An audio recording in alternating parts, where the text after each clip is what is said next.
Tay, dito muna kayo tayo. Tay, pwede nyo ba saglit lang? Oh, sige.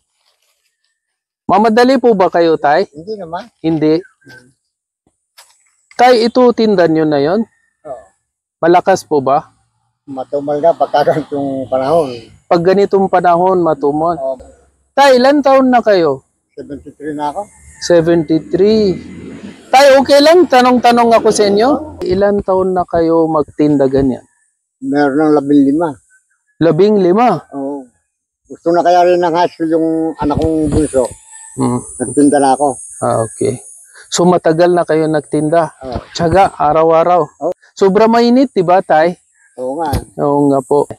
Tay, meron ako dito tubig. Oo. Meron din ako pampalamig. Parehas pampawi ng uhaw, diba? Oo. Kuha kayo kung anong gusto nyo sa dalawa. Bigay ko na lang sa inyo. Ay, ito na lang tubig. Tubig talaga gusto nyo. Bakit tayo tubig? Kasi pag ito ang kinuha ko, eh matamis yan eh. Kaya ito na lang tubig ang sa akin. Tubig talaga gusto nyo. Ayaw nyo yung palamig kasi matamis siya. Oo. Tay, gusto nyo tubig? Oo, tubig. Sigurado kayo? Oo. Okay. Sige tay, kunin nyo kung anong gusto nyo sa dalawa. Ito na lang tubig. Sige tay, kunin nyo. Tingnan nyo tay kung anong laman.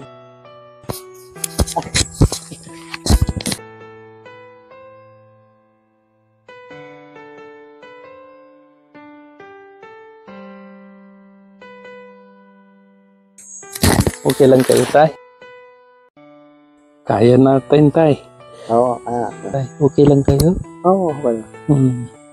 Tay, huwag kayo umiyak. Ito kasi malaking bagay na sa akin ito. Oo, malaking bagay sa inyo. Oo, tay, kasi deserve niyo talaga ganyan. Alam ko, tay, iyak ng kaligayahan to. So, Pero, malaking bagay na kasi sa akin ito. malaki bagay. Lalo ngayon matumal. Okay, tay. 15 taon na ako nagtinda. Ngayon ako nakatanggap ng ganito. Na yun lang. Oo. Tay, ingat kayo. Ah. Pwede ko hatid kayo kung saan gusto Hindi, nyo. huwag na. Maglalakad po kasi may mga tindahan akong dadaanan dyan. May tindahan. Oo. Pero tay, sobra mainit. Suot kayo sombrero. Okay? Oo. Bagay pa sa inyo. Okay? Sige tay. Yak- Kaya, tikman mo na. Makapalaman. Ano to tay? Bigay ko lang sa'yo yan. Ay, hindi po tay. Hindi ko kukunin yan. Panindan nyo tay. Oo nga, kahit nga. Hindi, alam ko, naintindihan ko kayo. Masaya ako pagtulong ko yung tao katulad nyo. Hindi ko kukunin, panindan nyo po yan. Okay? Salamat. Lagay nyo na lang dyan.